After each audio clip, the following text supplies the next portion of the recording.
Voilà, et bien, frères et sœurs et amis, à toutes et à tous, bonsoir. Voilà, je suis heureux de partager avec vous cette soirée dans le cadre de ce Run Impact avec ce thème « Sonde-moi, ô Dieu ». Donc, je vous salue tous. Je salue aussi particulièrement les collègues pasteurs et les remercie pour leur invitation. C'est toujours agréable de se retrouver dans la communion fraternelle. C'est là le lieu où on est plus sûr, n'est-ce pas? C'est là le lieu où l'on aime se retrouver, parce que c'est là que Dieu envoie la bénédiction et la vie pour l'éternité. Alléluia. Et comme nous sommes de ceux qui aiment la bénédiction de Dieu, là nous avons choisi ce soir encore la bonne part. Alléluia. Cette bonne part qui ne sera jamais ôtée. Alléluia. Voilà donc, donc je vous propose de faire deux lectures pour notre méditation. Tout d'abord dans 1 Chronique au chapitre 28 à partir du verset 9. 1 Chronique au chapitre 28 et à partir du verset 9. C'est un thème profond, hein, donc sonde-moi, ô Dieu. Et j'ai réfléchi et je partage avec vous ce que le Seigneur a mis simplement sur mon cœur. Voilà ce qu'il est dit dans ce passage de 1 Chronique chapitre 28 et à partir du verset 9. « Et toi, Salomon, mon fils, c'est le roi David qui parle, connais le Dieu de ton père et sers-le d'un cœur dévoué et d'une âme bien disposée, car l'Éternel sonde tous les cœurs et pénètre tous les desseins et toutes les pensées. Si tu le cherches, il se laissera trouver par toi. Mais si tu l'abandonnes, il te rejettera pour toujours. Considère maintenant que l'Éternel t'a choisi, afin que tu bâtisses une maison qui serve de sanctuaire. Fortifie-toi et agis. » Alléluia. Un autre texte dans le psaume 11, à partir du verset 4, le livre des psaumes, donc à partir du chapitre 11 et à partir du verset 4, c'est toujours le roi David qui avait écrit ce psaume, et il dit au verset 4, « L'Éternel est dans son saint temple. L'Éternel a son trône dans les cieux. Ses yeux regardent, ses paupières sondent les fils de l'homme. L'Éternel sonde le juste, il est le méchant et celui qui se plaît à la violence. » Amen. Dans le premier texte que nous avons lu, le roi David arrive presque à la fin de sa vie, et il va passer le relais à son fils Salomon, que Dieu avait choisi. Ce n'est pas parce que c'était son fils, il est bon de le préciser, parce que Dieu donc l'avait choisi pour le succéder. Et là, donc, il va donner quelques conseils en vue de la construction du temple, parce que David avait à cœur de construire le temple, mais Dieu lui a dit, ce ne sera pas toi qui vas bâtir ce temple, mais c'est son fils. Et ensuite, c'est pas pour autant que David a été frustré, découragé, il a fait tous les préparatifs en vue de cette construction. Et donc, il va lui donner quelques conseils quand nous lisons ces passages, donc pour la construction du temple, mais aussi et surtout, donc, lui donne des conseils à servir Dieu d'un cœur dévoué. Alléluia. Sers-le d'un cœur dévoué. Et toi, Salomon, mon fils, connais le Dieu de ton père. Connais le Dieu de ton père. Alléluia. Et sers-le d'un cœur dévoué et d'une âme bien disposée. Et car l'Éternel sonde tous les cœurs et pénètre tous les desseins et toutes les pensées. Si tu le cherches, il se laissera trouver par toi. David était conscient que Salomon avait besoin de chercher la face de Dieu et de le servir d'un cœur dévoué. Et s'il voulait continuer dans la même lignée que lui, il voulait voir les choses que Dieu a accomplies dans sa vie, eh bien, son fils avait besoin aussi donc, de le servir d'un cœur dévoué, donc, parce que David avait conscience que Dieu regarde avec quelle disposition de cœur nous le servons. Amen. Dieu regarde donc avec quelle disposition de cœur nous le servons. Et je crois que ça n'a pas changé. Aujourd'hui encore, du haut des cieux, l'Éternel regarde, il voit tous les fils des hommes, du lieu de sa demeure, il observe tous les habitants de la terre, lui qui a formé leur cœur à tous et qui est attentif à toutes leurs actions. Vous savez que le Seigneur ne considère pas ce que les hommes considèrent. Les hommes considèrent ce qui frappe les regards, les yeux, mais l'Éternel regarde au cœur. Alléluia. Et David avait conscience que Dieu regarde avec quelle disposition de cœur nous le servons. Et d'ailleurs, la Bible nous dit dans Acte 13, j'ai trouvé David, fils d'Isaïe, homme selon mon cœur. Donc, j'ai trouvé David, fils d'Isaïe, homme selon mon cœur. David, c'était un homme selon le cœur de Dieu. Et il a servi en son temps au dessein de l'Éternel. Il avait aussi conscience que tout au long de sa vie, que Dieu examinait l'état de son cœur. Pas seulement quand Dieu l'a trouvé, mais il avait besoin aussi de venir au pied du Seigneur pour se laisser sonder par le Seigneur. L'Éternel est dans son Saint-Temple et l'Éternel a sur son trône dans les cieux. Ses yeux regardent et ses paupières sondent les fils de l'homme. L'Éternel sonde le juste. L'Éternel sonde le juste. Il était conscient qu'il avait besoin de se laisser sonder par Dieu. Sonder, c'est quoi? C'est tester, c'est éprouver, c'est discerner, c'est examiner.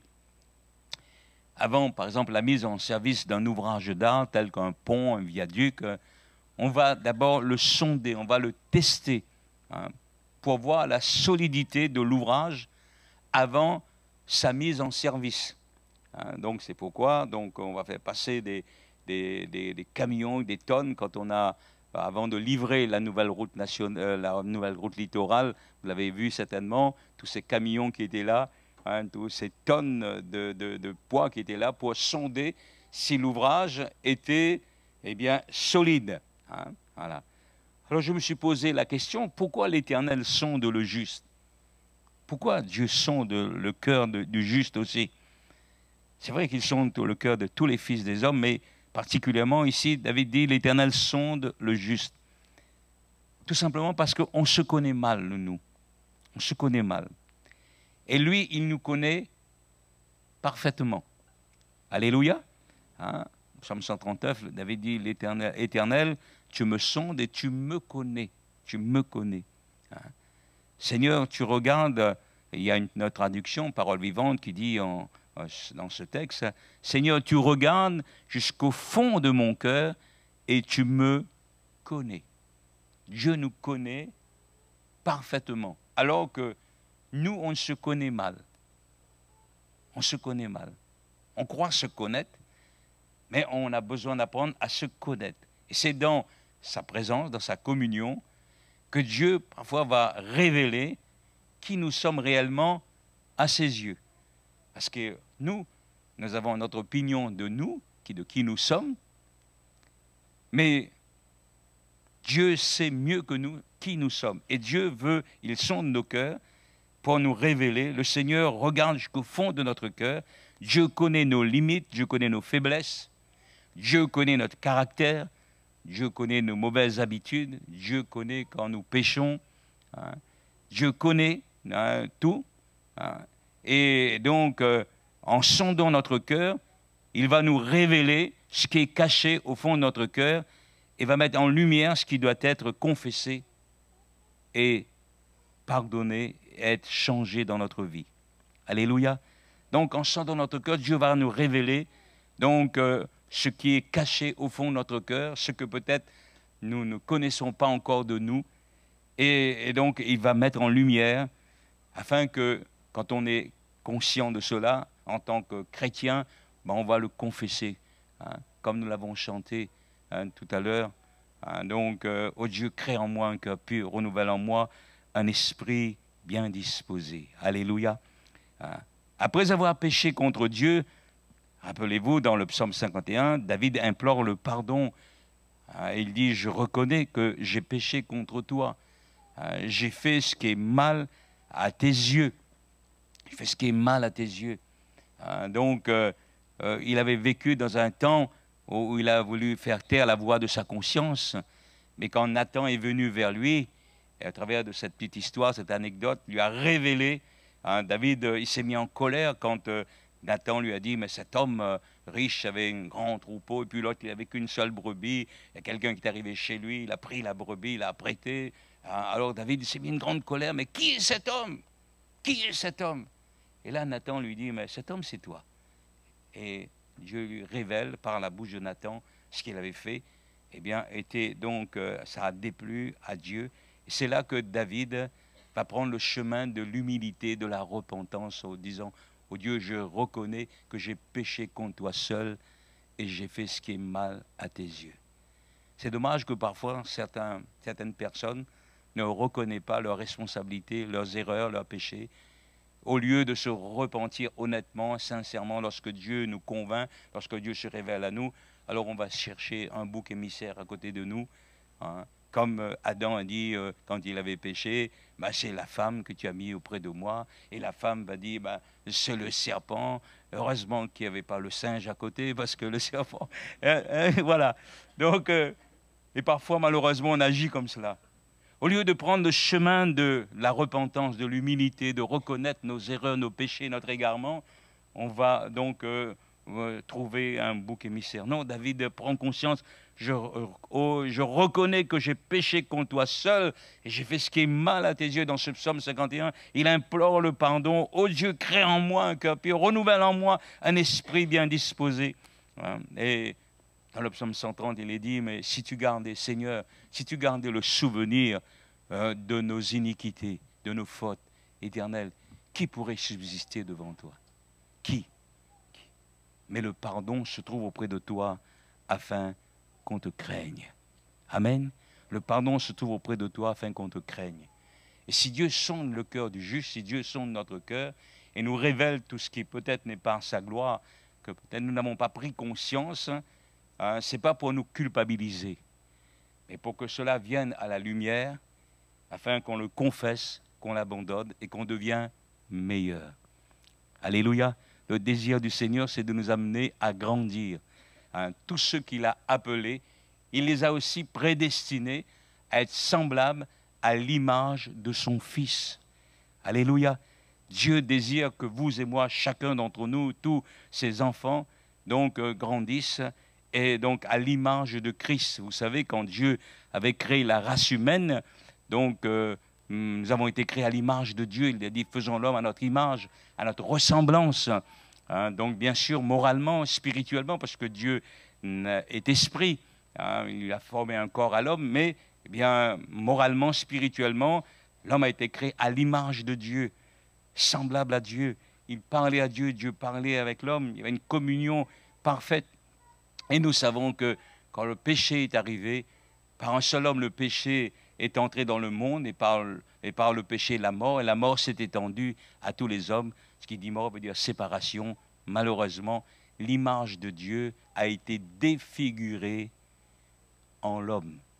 Et de plus en plus, il y a eu l'amplification du péché sur la terre. Mais lorsque nous naissons de nouveau, nous nous repentons, nous acceptons Christ, nous recevons une nouvelle vie. Alléluia, comme nous l'avons chanté, il faut que vous naissiez de nouveau. Tu peux naître de nouveau, tu peux tout recommencer. Alléluia, il y a une nouvelle vie qui commence. Mais cette nouvelle vie est appelée à grandir, à se développer. Et Dieu veut, le but que Dieu poursuit en nous, c'est de nous transformer à l'image de son Fils. Alléluia. Donc c'est par son esprit, par sa parole, que Dieu va travailler en nous pour nous amener donc à le ressembler au fur et à mesure de notre marche. Et merci Seigneur pour la parole, et merci Seigneur pour le Saint-Esprit. Alléluia. Et si notre cœur est sincère, si notre cœur est vrai, alors nous sommes conscients que, frères et sœurs, nous avons tous besoin de faire des progrès. N'est-ce pas? À moins que déjà quelqu'un ressemble à Christ et a déjà arrivé à la stature parfaite de Christ, on va le couronner, hein? Voilà. Mais autrement, si on est sincère, on prend conscience qu'on a tous besoin de grandir, de faire des progrès, donc parce que, eh bien, nous ne sommes pas encore arrivés à la stature parfaite de Christ, mais nous aspirons, nous désirons cela. Alléluia. Nous n'allons pas rester, nous ne voulons pas rester, eh bien, donc dans le stade de l'enfantillage, nous voulons faire des progrès. Et l'apôtre Paul dit, oh, le Seigneur, c'est l'Esprit. Et là où est l'Esprit du Seigneur, là est la liberté. Nous tous, donc, le visage découvert reflète la gloire du Seigneur. Nous sommes transformés en la même image, de gloire en gloire, par l'Esprit du Seigneur. Amen. Nous sommes transformés, nous sommes métamorphosés. Merci, voilà, ça troublait là, non. Donc le Seigneur veut changer, transformer, métamorphoser notre vie, notre cœur, notre caractère. Et c'est par sa parole et par son esprit, eh bien, que le Seigneur agit. Alléluia. Le juste donc est éprouvé. Le juste, la foi du juste est éprouvée. Notre foi est mise à l'épreuve. Notre foi est mise à l'épreuve. Dans la première épître de Pierre, au chapitre 1er et à partir du verset 3, dans 1 Pierre, chapitre 1er, verset 3, l'apôtre Pierre dit « Béni soit Dieu, le Père de notre Seigneur Jésus-Christ, qui nous, selon sa grande miséricorde, nous a régénérés pour une espérance vivante par la résurrection de Jésus-Christ d'entre les morts, pour un héritage qui ne peut ni se corrompre, ni se souiller, ni se flétrir. Il vous est réservé dans les cieux, à vous qui, par la puissance de Dieu, êtes gardés par la foi pour le salut prêt à être révélé dans les derniers temps. C'est là ce qui fait votre joie, quoique maintenant, puisqu'il le faut, vous soyez attristés pour un peu de temps par diverses épreuves, afin que l'épreuve de votre foi, plus précieuse que l'or périssable qui cependant est éprouvé par le feu, ait pour résultat la louange, la gloire et l'honneur lorsque Jésus-Christ apparaîtra. Vous l'aimez sans l'avoir vu, vous croyez en lui sans le voir encore, vous réjouissant d'une joie merveilleuse et glorieuse, parce que vous obtiendrez le salut de votre âme pour prix de votre foi. Alléluia.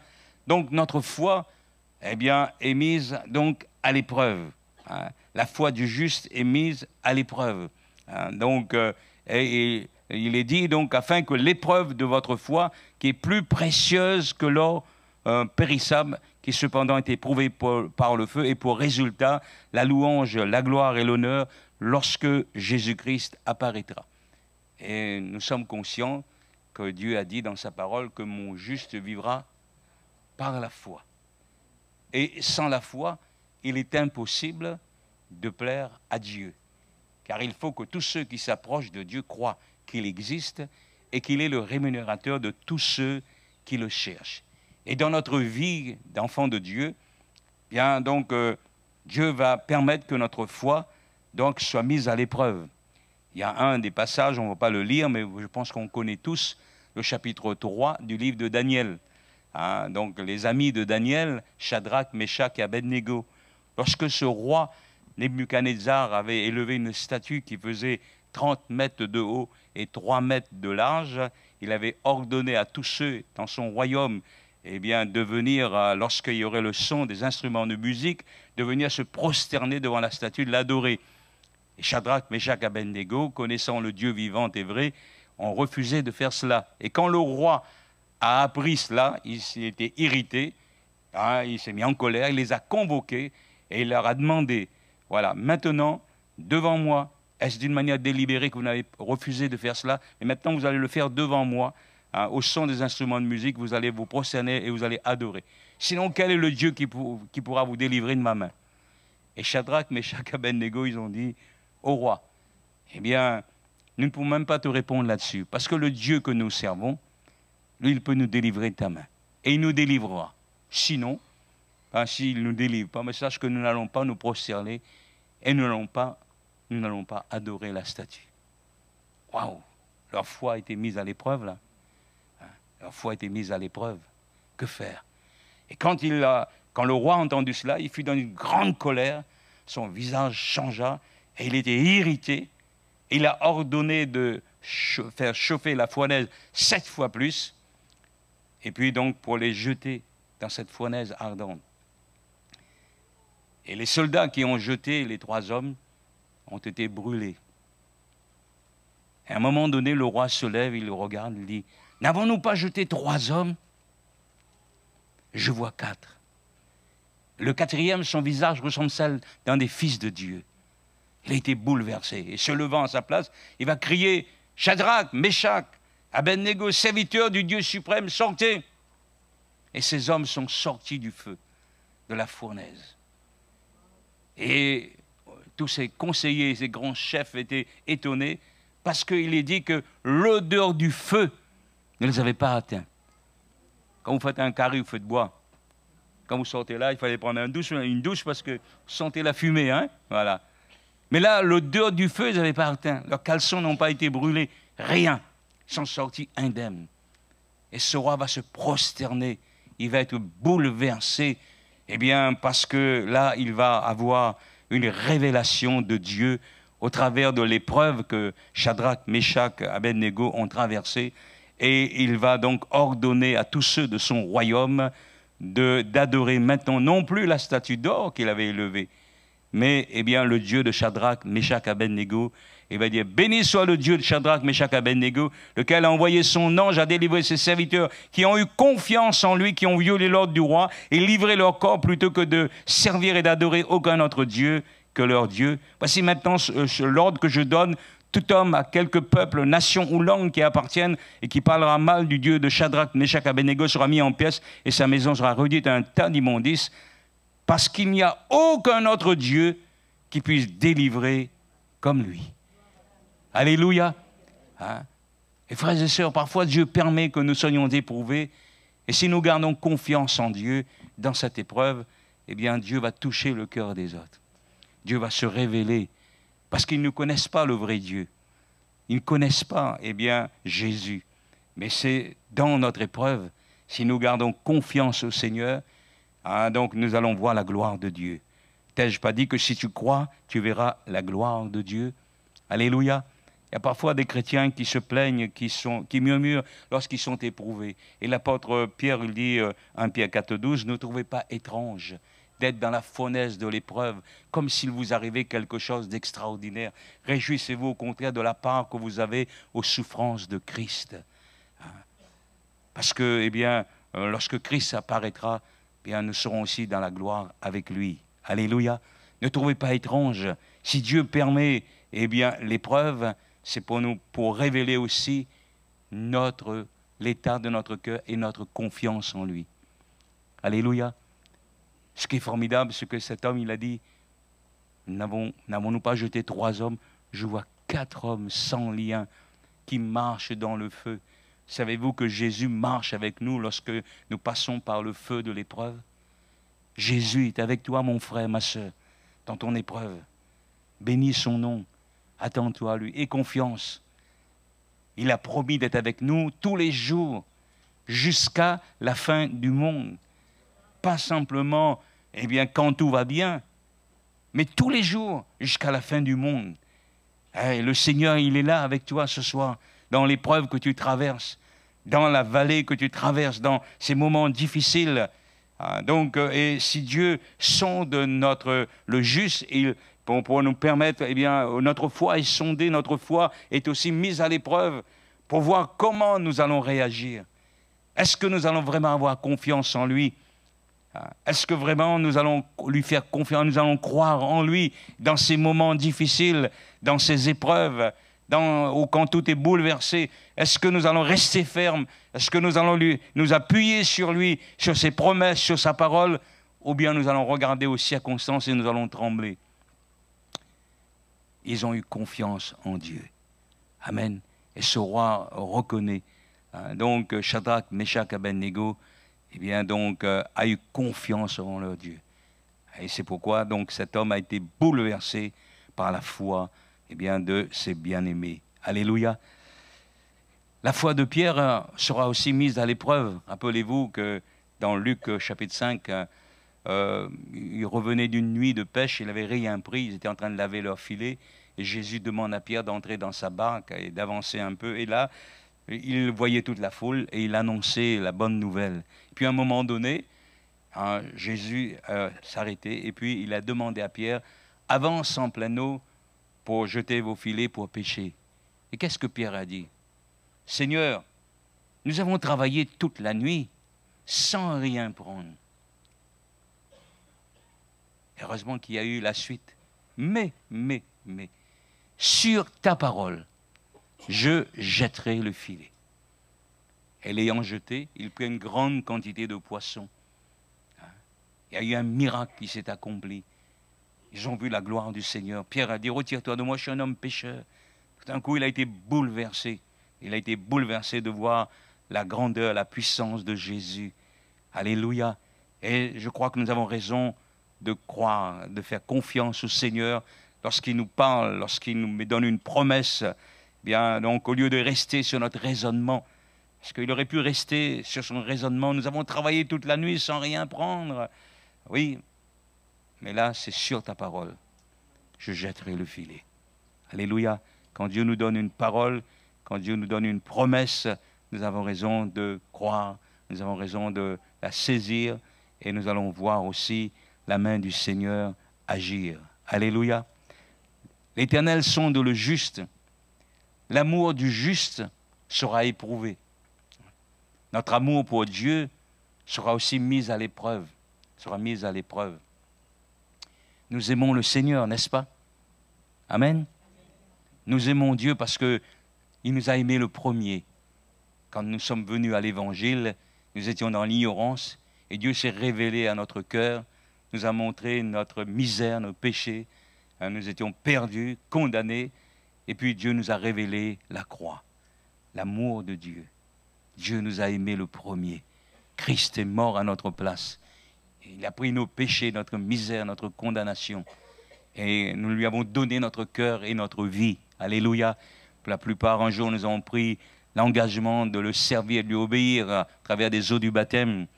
Nous l'avons confessé que nous voulons le servir et l'aimer tout au long de notre vie. Alléluia. Merci Seigneur pour cette expérience de la nouvelle naissance et de la conversion. Et tout en marchant avec le Seigneur, nous apprenons à connaître le Seigneur et aussi donc, et nous devons grandir aussi dans son amour. Un jour, un docteur de la loi posa une question à Jésus et il a dit quel est le plus grand commandement eh bien, de la loi? Jésus lui répondit, tu aimeras le Seigneur ton Dieu de tout ton cœur, de toute ton âme, de toute ta pensée. C'est le premier et le plus grand commandement. Et voici le second qui lui est semblable. Bien, tu aimeras ton prochain comme toi-même. Amen. Aimer Dieu de tout son cœur, de toute son âme, de toute sa force, toute sa pensée. C'est le plus grand, le premier et le plus grand de tous les commandements. Et le second qui lui est semblable, tu aimeras ton prochain comme toi-même. Alléluia. Nous aimons le Seigneur et nous le confessons, nous le chantons son amour. Mais on se rend compte qu'on a besoin de faire des progrès, d'aimer Dieu davantage. Donc, à l'exemple de Pierre, parfois on se connaît mal. Et l'épreuve va révéler le fond de notre cœur. Quand l'épreuve arrive, c'est là aussi ça sort, ce qui est au fond de notre cœur va sortir. Et un jour, dans Marc au chapitre 14, verset 26, Pierre va dire au Seigneur quelque chose de fort, ce qu'il va déclarer au Seigneur. Marc au chapitre 14, au verset 26, il est dit qu'après avoir chanté des cantiques, ils se rendirent à la montagne des Oliviers, et Jésus leur dira, vous serez tous scandalisés, car il est écrit, je frapperai le berger, et les brebis seront dispersées. Mais après que je serai ressuscité, je vous précéderai en Galilée. Pierre lui dit, quand tous seraient scandalisés, je ne serai pas scandalisé. Et Jésus lui dit, je te le dis en vérité, toi, aujourd'hui, cette nuit même avant que le coq chante 2 fois, tu me renieras 3 fois. Mais Pierre reprit plus fortement, quand il me faudra mourir avec toi, je ne te renierai point. Et tous dirent la même chose. Je crois que Pierre était sincère, qu'il aimait le Seigneur. Je crois que les autres aussi, ils aimaient le Seigneur. Mais nous savons que l'épreuve qui va ensuite arriver va révéler qu'il n'aimait pas Dieu autant qu'il le croyait. Donc Pierre avait dit également à Jésus dans Luc, dans le chapitre 22, quand Jésus lui révèle donc les desseins du diable, Simon, Simon, Satan vous a réclamé pour vous crier comme le froment, mais j'ai prié pour toi afin que ta foi ne défaille point, et quand tu seras revenu affermi tes frères, Seigneur lui dit Pierre, je suis prêt à aller avec toi, et en prison, et à la mort. Et Jésus lui dit, je te le dis, que le coq ne chantera pas aujourd'hui, que tu n'aies nié 3 fois de me connaître. Voilà. Donc je suis prêt. Hein, parfois on pense qu'on est prêt à tout faire, à tout donner, hein, parce qu'on aime le Seigneur. Mais lorsque on a arrêté Jésus, vous connaissez la suite, donc bien, il l'a renié, comme Jésus donc lui avait dit. Même je crois sincèrement que Pierre, il aimait vraiment le Seigneur. Hein, il aimait le Seigneur, mais pas avec autant d'ardeur, autant son amour était quand même limité. Hein. Vous savez que nous, en français, quand on parle d'amour, il y a le verbe aimer en disant j'aime, j'aime Dieu, j'aime mon papa, j'aime ma maman, j'aime mon mari, j'aime ma femme, j'aime mes enfants, j'aime le sport, j'aime le chocolat. C'est le même verbe qu'on emploie pour parler de l'amour. Et on n'aime pas ses parents comme on aime sa femme, comme on aime son mari, ce n'est pas le même amour. C'est différent. Hein, c'est différent. Hein, et effectivement, bien, vous savez que le Nouveau Testament a été traduit du grec, et dans le grec, il y a 3 mots différents qui parlent de l'amour. Hein, qui parlent de l'amour. Et il y a le mot éros, hein, qui donne en français érotique. Ça parle de l'amour d'un homme envers sa femme. Hein, c'est pourquoi Éphésiens dit, Marie, que chacun aime sa femme. Hein. C'est l'amour, charnel, c'est l'amour. Dieu nous a créés comme cela. Il y a un moment donné, il y a des sentiments qui naissent dans nos cœurs, eh bien, de l'un pour l'autre. Et puis, c'est comme ça qu'on arrive à se marier, à s'aimer parce qu'on s'aime. Hein. Mais on se rend compte que cet amour, Eros, c'est un amour qui est fragile, qui est versatile, qui est changeant. C'est pourquoi, malheureusement, il y a dans la vie des séparations, des divorces, alors qu'ils s'aimaient vraiment au départ. Hein, mais des circonstances, des situations sont venues et ont fait que cet amour, malheureusement, s'est émietté, a disparu. Hein, donc voilà, c'est cela. Hein, un amour qui est faible, qui est faible. Il y a l'amour filia, fraternel, parle de l'amitié. Donc, et je pense que c'est aussi bien d'avoir des amis, hein, de développer ce genre de relation d'amitié. Hein, donc, et on se rend compte que cet amour aussi, malheureusement, est fragile. Hein, est fragile. Les amis d'hier, parfois deviennent des ennemis d'aujourd'hui, alors qu'ils étaient donc ensemble, et puis voilà. Et puis il y a un autre mot, agapé, c'est l'amour de Dieu. C'est l'amour de Dieu. C'est un amour parfait. C'est un amour désintéressé, qui est appelé, qui est donc décrit dans, comme vous le savez, dans 1 Corinthiens 13. C'est l'amour de Dieu qui est donc décrit ici dans ce passage. Donc, et l'apôtre Paul le dit, donc l'amour est patient, l'amour est plein de bonté, l'amour n'est point envieux, l'amour ne se vante point, il ne s'enfle point d'orgueil, il ne fait rien de malhonnête, il ne cherche point son intérêt, il ne s'irrite point, il ne soupçonne point le mal, il ne se réjouit point de l'injustice, mais il se réjouit de la vérité, il excuse tout, il croit tout, il espère tout, il supporte tout, et l'amour ne périt jamais. Alléluia, c'est l'amour de Dieu, c'est l'amour de Dieu. Et ça, on ne le possède pas, nous, naturellement. Hein, ça, on ne le possède pas, nous ne l'avons pas naturellement. Mais quand on devient chrétien, quand on devient enfant de Dieu, donc Dieu va déverser son amour dans notre cœur. Alléluia. Et Paul dit dans Romains 5, 3, bien plus nous nous glorifions même des afflictions, sachant que l'affliction produit la persévérance, la victoire dans l'épreuve, et cette victoire, l'espérance. Or, l'espérance ne trompe point parce que l'amour de Dieu est répandu dans notre cœur par le Saint-Esprit qui nous a été donné. Alléluia. Dieu veut répandre son amour dans notre cœur par le Saint-Esprit. Parce que Dieu sait que sans son esprit, nous ne pourrons pas aimer comme lui il nous aime. Rappelez-vous ce que Jésus a dit, je vous donne un commandement nouveau, aimez-vous les uns les autres comme moi je vous ai aimé. Alléluia. Comme moi je vous ai aimé. Et ainsi donc, eh bien, le Seigneur connaît nos limites, Dieu connaît nos faiblesses, de nos sentiments. Et c'est pourquoi il veut répandre son amour dans notre cœur. Un jour, Jésus va dire à ses disciples dans Matthieu 5, 43, « Vous avez appris qu'il a été dit, tu aimeras ton prochain et tu haïras ton ennemi. » Ça, on peut le faire, sans difficulté. Aimer son prochain et haïr son ennemi.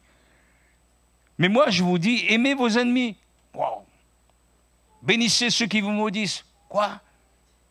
Faites du bien à ceux qui vous haïssent. Seigneur, tu t'es pas trompé là? Priez pour ceux qui vous maltraitent. Quoi? Ils nous maltraitent, priez pour eux. Priez pour ceux qui vous maltraitent, qui vous persécutent, afin que vous soyez fils de votre Père qui est dans les cieux. Car il fait lever son soleil sur les méchants, sur les bons, il fait le pleuvoir sur les justes et sur les injustes. Si vous aimez ceux qui vous aiment, quelle récompense méritez-vous? Les publicains n'agissent-ils pas de même? Si vous saluez seulement vos frères, que faites-vous d'extraordinaire? Les païens n'agissent-ils pas de même? Soyez donc parfaits comme votre Père céleste est parfait. Ah, on dit, Seigneur, là, tu as mis la barre trop haute, là. Hein? Je ne peux pas, Seigneur. Oui, humainement parlant, on ne le peut pas. Il faut le reconnaître. Oui ou non? Et c'est pourquoi, donc, nous avons besoin sans cesse d'être remplis du Saint-Esprit. Nous avons besoin de demander à Dieu de nous remplir de son esprit, de changer notre cœur, notre caractère, notre vision de la vie.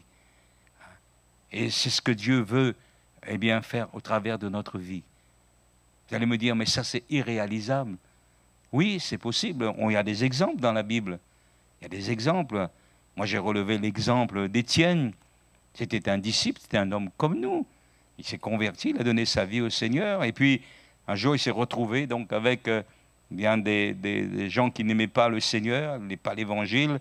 Hein, et donc, il nous est dit que Étienne va leur dire, homme au cou raide, incirconcis de cœur et d'oreille, vous opposez toujours au Saint-Esprit, ce que vos pères ont été, vous l'êtes aussi. Lequel des prophètes vos pères n'ont-ils pas persécuté? Ils l'ont tué, ceux qui annonçaient d'avance la venue du juste, que vous avez livré maintenant, et vous avez été les meurtriers. Vous avez reçu la loi d'après les commandements d'ange, et vous ne l'avez point gardée. En entendant ces paroles, ils étaient furieux dans leur cœur, ils grinçaient des dents contre lui. Étienne rempli du Saint-Esprit. Alléluia. Étienne rempli du Saint-Esprit, fixant les yeux vers le ciel, vit la gloire de Dieu, et Jésus debout à la droite de Dieu. Et il dit, voici, je vois les cieux ouverts, le Fils de l'homme debout à la droite de Dieu. Ils poussèrent alors de grands cris en se bouchant les oreilles, et ils se précipitèrent tous ensemble sur lui, le traînèrent hors de la ville et le lapidèrent. Les témoins déposèrent le vêtement aux pieds d'un jeune homme nommé Saul, et ils lapidèrent Étienne qui priait et qui disait, Seigneur Jésus, reçois mon esprit.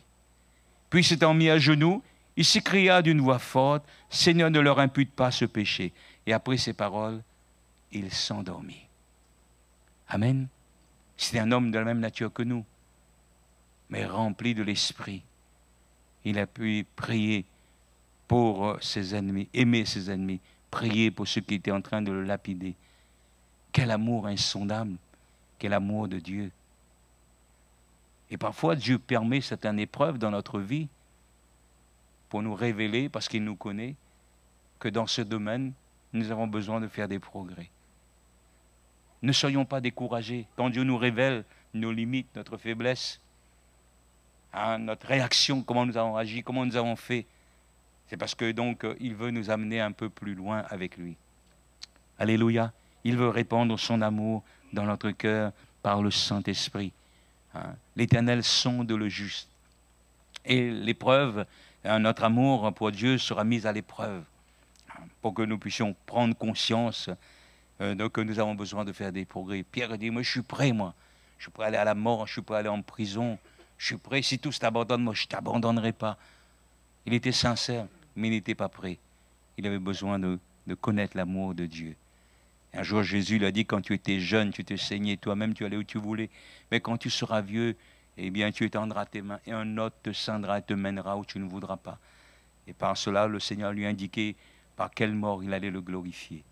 Et selon donc eh bien, les commentateurs bibliques et les historiens nous rapportent que Pierre, eh bien, il a aimé Jésus jusqu'au bout, puisqu'il a été crucifié comme martyr, à la différence qu'il a la tête en bas.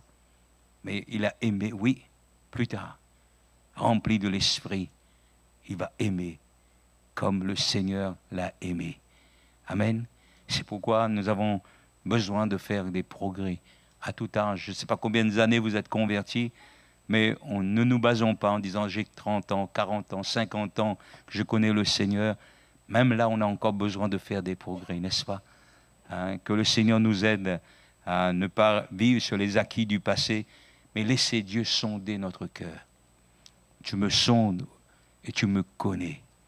Et Dieu veut nous amener un peu plus loin. Alléluia. Et l'épreuve souvent va révéler ce qui est caché, ce qui est enfui au-dedans de nous, pour nous amener à le confesser au pied du Seigneur, pour que le Seigneur nous accorde sa grâce. Je termine. Notre consécration à Dieu, notre service est mis aussi à l'épreuve. Dieu sonde le juste. L'apôtre Paul dit dans Colossiens, « Et quoi que vous fassiez, en parole ou en œuvre, faites tout au nom du Seigneur Jésus, en rendant par lui des actions de grâce à Dieu le Père. » Alléluia. Tout ce que nous faisons, quel que soit notre service. En Corinthiens 10, 31, soit donc que vous mangiez, soit donc que vous buviez, soit que vous fassiez quelque chose d'autre, faites tout pour la gloire de Dieu. Amen. Est-ce que tout ce que nous faisons, nous le faisons pour la gloire de Dieu? Le psalmiste, il disait, non pas à nous, Éternel. Non pas à nous, mais à ton nom donne gloire. Accorde ta bonté, accorde ta fidélité. Et le prophète Ésaïe dit, mais tout ce que nous faisons, c'est toi qui l'accomplis par nous. Amen. Nous sommes simplement que des instruments, en réalité. Et Dieu nous fait grâce. Il peut nous communiquer quelques dons, quelques révélations pour l'édification de l'Église. Il se sert de nous comme selon son plan, selon sa volonté. Mais il le fait pour sa gloire. Il le fait toujours pour sa gloire. Tout ce que nous faisons, c'est toi qui l'accomplis par nous. Dans Acte 19, 11, j'ai relevé cela, il est dit que Dieu faisait des miracles extraordinaires par les mains de Paul. Déjà un miracle, c'est extraordinaire, mais il est précisé des miracles extraordinaires par les mains de Paul, au point qu'on appliquait sur les malades des linges ou des mouchoirs qui avaient touché son corps, et les maladies les quittaient, et les esprits malins sortaient. Waouh! Extraordinaire, ça, hein? Amen? Donc, vous avez un pasteur comme cela, donc les linges, les mouchoirs qui touchent son corps, il n'y a pas besoin qu'il vienne vous rendre visite, on amène sur les malades sont guéris, donc c'est extraordinaire. Paul aurait pu se glorifier, tomber dans l'orgueil, se vantant d'être le meilleur, le plus grand de tous les pasteurs. Mais Dieu l'a gardé dans l'humilité. Dieu l'a gardé dans l'humilité. Parce que Dieu sonde son cœur. Et Dieu savait qu'il avait besoin d'être gardé dans l'humilité. Parce que sinon, il aurait explosé. Il aurait pu rouvrir un commerce en vendant des linges, des mouchoirs. Vous savez qu'aujourd'hui, qu'est-ce qu'on n'entend pas sur Internet, ce qu'on voit, voilà, il aurait pu se faire de l'argent, tomber dans toutes sortes de travers. Mais, eh bien, Paul aimait le Seigneur et Dieu l'a gardé dans l'humilité. Et je crois que ça n'a pas été facile pour lui, mais il a compris par la suite que Dieu l'a fait pour son bien dans 2 Corinthiens 12, 1, dans 2 Corinthiens 12, 1, où il est dit ceci, Paul dit, « S'il faut se glorifier, cela n'est pas bon. » Il a compris que ce n'est pas bon de se glorifier. J'en viendrai néanmoins à des visions, à des révélations du Seigneur. C'est un homme qui a reçu des révélations, des choses, des visions extraordinaires. Je connais un homme en Christ qui fut, il y a 14 ans, ravi jusqu'au 3e ciel. Il se fit dans son corps, je le sais. Il se fit hors de son corps, je ne sais, mais Dieu le sait. Et je sais que cet homme, si ce fut dans son corps ou sans son corps, je ne sais, Dieu le sait, fut enlevé dans le paradis, qu'il entendit des paroles merveilleuses qu'il n'est pas permis à un homme d'exprimer. Je me glorifierai d'un tel homme, mais de moi-même, je ne me glorifierai pas, sinon de mes faiblesses, de mes infirmités. Si je voulais me glorifier, je ne serais pas un insensé, mais je dirais la vérité. Et je m'en abstiens, afin que personne n'ait à mon sujet une opinion supérieure à ce qu'il voit en moi ou ce qu'il entend de moi. Et pour que je ne sois pas enflé d'orgueil, à cause de l'excellence de ces révélations, il m'a mis une écharpe dans la chair. Donc, c'est une écharpe selon l'opinion plus vraisemblable. Paul parlerait de quelques infirmités corporelles très douloureuses, dont on ignore la nature. Hein. C'est comme s'il y a un piquant de chardon ou un éclat de bois qui est entré dans sa chair. C'est un peu une douleur qu'on imagine qu'il avait. Hein. Il m'a été mis une écharpe dans la chair, un ange de Satan pour me souffleter et m'empêcher de m'enorgueillir. 3 fois, j'ai prié le Seigneur de l'éloigner de moi et il m'a dit, ma grâce te suffit, car ma puissance s'accomplit dans la faiblesse et je me glorifie donc bien plus volontiers de mes faiblesses, hein, donc, afin que la puissance de Christ repose sur moi. Amen. Dieu donc l'a gardé dans l'humilité. Et quand il a prié 3 fois, le Seigneur lui a dit, ma grâce te suffit. Alors, mettons-nous un peu à la place de Paul. Il voit des guérisons, des miracles, des prodiges que Dieu fait au travers de sa vie. Et lui, il souffre. Et lui, il n'est pas guéri. Il aurait pu être frustré, découragé, disant, Seigneur, j'arrête le ministère. Trouve quelqu'un d'autre, je n'en peux plus. Non, il avait compris que si Dieu l'avait fait, c'était pour son bien. Parce que sinon, il serait enflé d'orgueil et il perdrait son âme. Et il a accepté la volonté de Dieu. Dieu nous connaît et sait de quoi nous sommes faits. Il sonde les cœurs et les reins. Amen. Il connaît nos qualités, nos points forts, aussi nos difficultés, nos faiblesses et même notre handicap. Personne n'aime souffrir, n'est-ce pas? Personne n'aime l'épreuve et pourtant, personne n'y échappe. Personne n'y échappe. En Christ, l'épreuve et la souffrance vont devenir pédagogiques. Elles vont nous apprendre à nous connaître et à connaître Dieu. Alléluia. À connaître qui nous sommes véritablement. Plus que nous allons vivre dans cette communion avec le Seigneur, nous allons apprendre à le connaître, mais Dieu va sonder notre cœur pour que nous puissions apprendre à nous connaître. Et c'est pourquoi Paul, eh bien, il a accepté. Il a compris que c'était pour son bien. Si Dieu n'avait pas fait cela, il serait enflé d'orgueil. La souffrance, la maladie de Paul vont le préparer va le préserver contre l'orgueil. Comme tout le monde, il aurait aimé être guéri, bien sûr, et il a prié, mais Dieu lui a dit non, ma grâce te suffit. Ma grâce te suffit. Et Dieu a continué à se révéler à lui. Dieu a continué de se servir de lui. Alléluia. Et ainsi, donc, Dieu l'a protégé.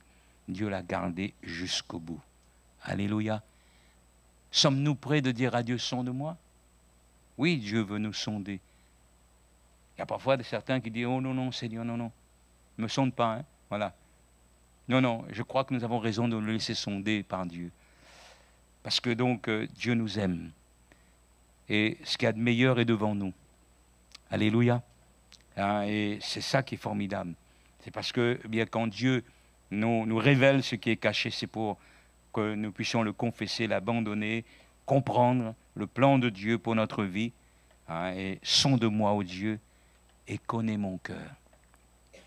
Éprouve-moi, disait David. Éprouve-moi. Il faut le courage pour le dire à Dieu. Éprouve-moi, Seigneur, et connais mes pensées. Regarde si je suis sur une mauvaise voie, et conduis-moi sur la voie de l'éternité. Alléluia. Et quand Dieu entend de telles prières, alors son cœur se réjouit. Parce que vous savez que Dieu a besoin d'hommes et de femmes consacrés.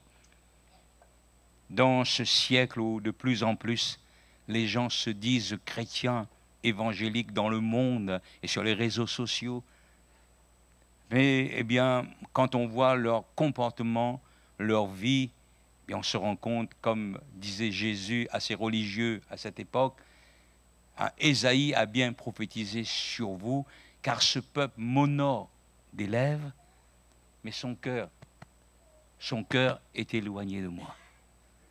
Oh, Dieu travaille avec notre cœur. Dieu veut demeurer dans notre cœur, dans notre vie. Alléluia. Et Dieu a besoin de chacun d'entre nous, quel que soit votre âge, quel que soit votre nombre d'années de conversion, Dieu a besoin de nous. Laissons Dieu révéler à notre cœur ce qui est caché. Éprouve-moi et connais mes pensées. Regarde si je suis une mauvaise voie et conduis-moi sur la voie de l'éternité. Amen. Je pense que vous connaissez ce cantique, Sonde-moi, ô Dieu. Peut-être que les musiciens peuvent venir, on peut, avec les chantes, on peut chanter ce cantique. Après, nous aurons un temps de prière.